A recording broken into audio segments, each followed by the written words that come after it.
Welcome back to the channel. My name is Zachary Smith. If you are new here, please be sure to subscribe to the channel. Leave me a like, hit that notification bell as well so you don't miss a single video that I'm putting out over here. Putting out a lot of different draft stuff, putting out a lot of different free agent stuff, and also leave me a comment about what was covered in this video or anything that you'd like to see in the future. I'm open to a lot of different things. This has kind of been like a miscellaneous channel, or that's what I'm hoping to grow it into at least. Sticking along with what we've been doing though with the mock drafts, and I planned on taking a day or two in between doing these before doing this one and focusing on some other stuff. However, with the news today surrounding this team, I figured that I'd put this out there while it's fresh.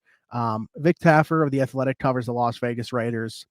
Probably has the best hand on the pulse of the Raiders in terms of how that team is operating and what they're doing. He put out that GM Dave Ziegler and head coach Josh McDaniels have collectively decided that they will not be pursuing Aaron Rodgers should he even become available.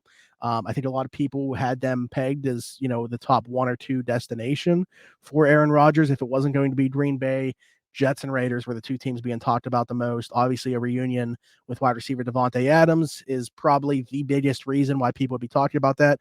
But the need is certainly there for quarterback. Moving on from Derek Carr, what does the post Derek Carr era look like? I think a lot of people were like, yeah, it's going to be Aaron Rodgers for a year or two. According to their GM and head coach, that will not be the case. So it'll be interesting to go through this.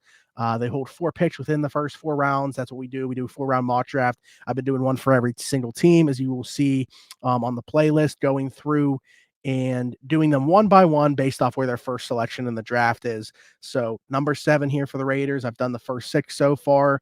But yeah, 4 picks for the Raiders within these first 4 rounds. I will share my screen and we will get into it. To me, quarterback I look at any spot really on the offensive line.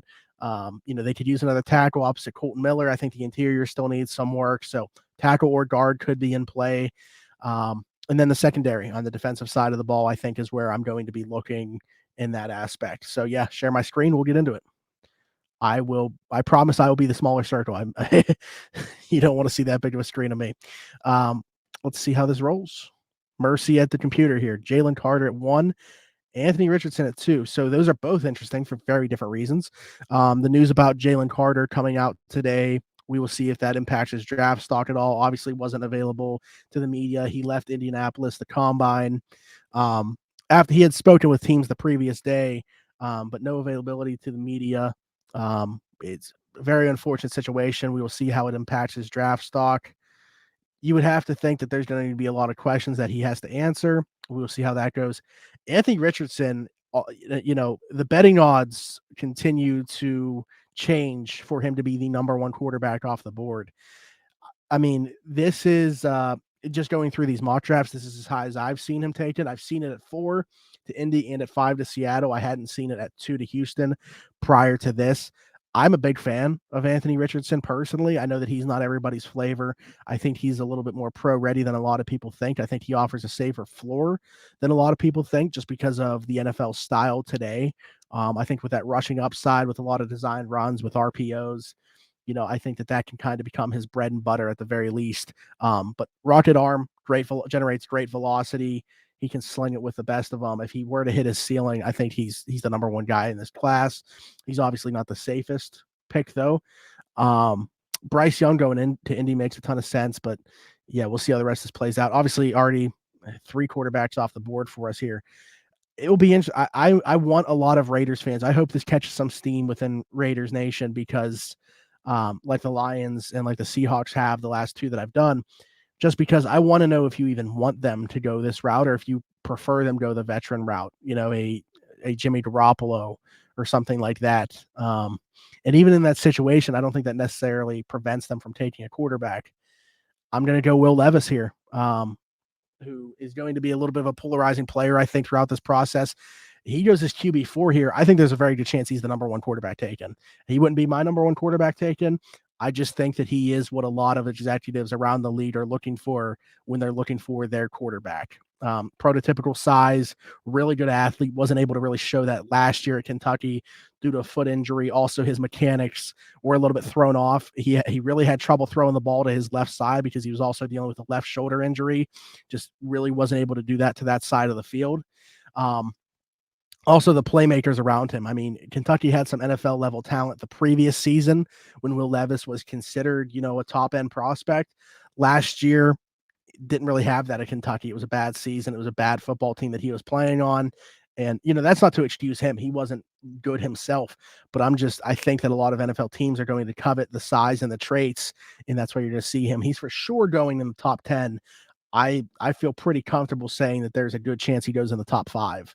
So Will Levis here to Vegas for McDaniels and Ziegler, and it would be interesting to see if he starts from day one, if there's a veteran that comes in, or is it Jarrett Stidham, who in a very small sample size, Stidham looked okay last year. I wouldn't be pounding the table for him, but we will see how that plays out.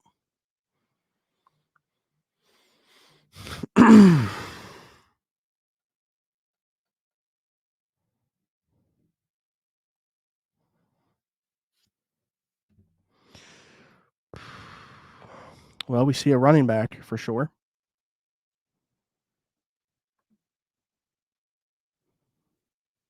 Darnell Washington, round 1.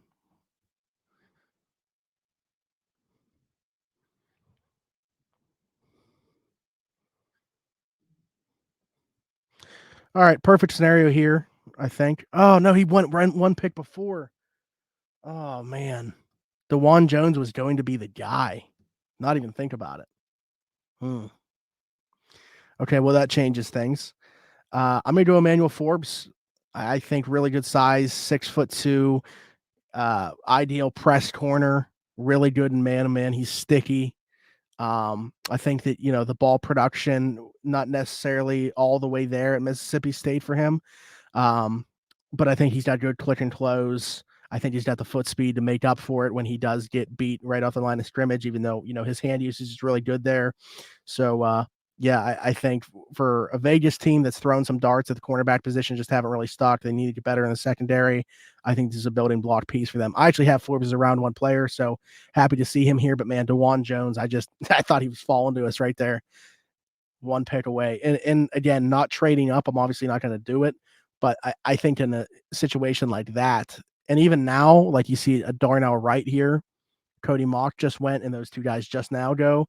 I, you know, Vegas doesn't have to stick in real life and see these guys come off the board, because they definitely need, somebody on that right side of the offensive line opposite of Colton Miller.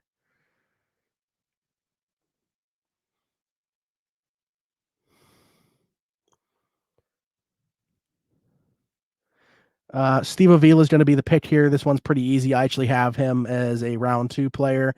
Nasty dude, which I think just totally fits the Vegas Raiders mold. He just seems like that type of guy. Like, it just seems like a seamless fit for the organization. And Steve Avila, really good at the Senior Bowl. I think he's going to be a riser throughout the process with that performance. Really good hands, good footwork. Yeah, I think this is a what do they say? Fits like a glove type pick for the Vegas Raiders there.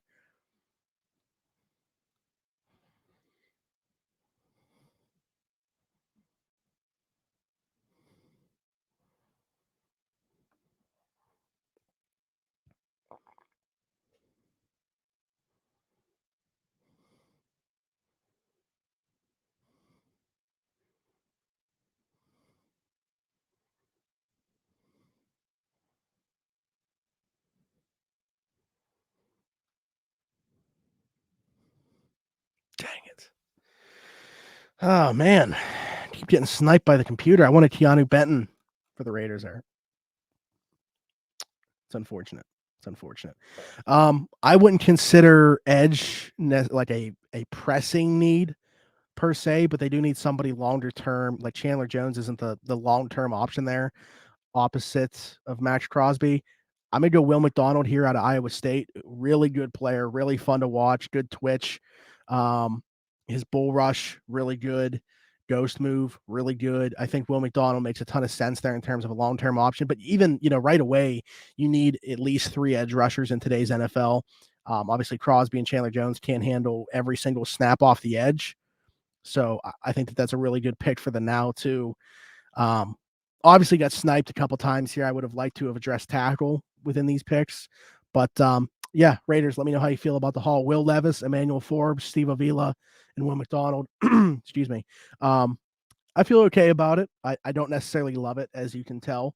But that's, part of the process here, being at the mercy of the computers doing this simulation. So I feel okay. I really like the Will McDonald value. Emmanuel Forbes would not have been, like, I was hoping DeJuan Jones would get there and I would get you guys a tackle, and then probably 70 would have been a defensive back as opposed to Steve Avila. But that's just kind of how it played out. I think pick number 7, just the way that it looks right now for the Raiders, I think very much is possible that it's a quarterback. So, but let me know how you feel about it in the comments, Raiders fans or fans of the NFL in general. Let me know what you would have done differently with each pick. You can kind of see the board, so let me know if there's somebody on the board still that you would have taken over who I did. And yeah, next up on the board, it will be the Atlanta Falcons at pick number 8, and so on and so forth. But until then, thanks for checking us out. Subscribe to the channel if you aren't already. Leave me a like, hit that notification bell, comment down below, and we'll see you next time. Bye-bye.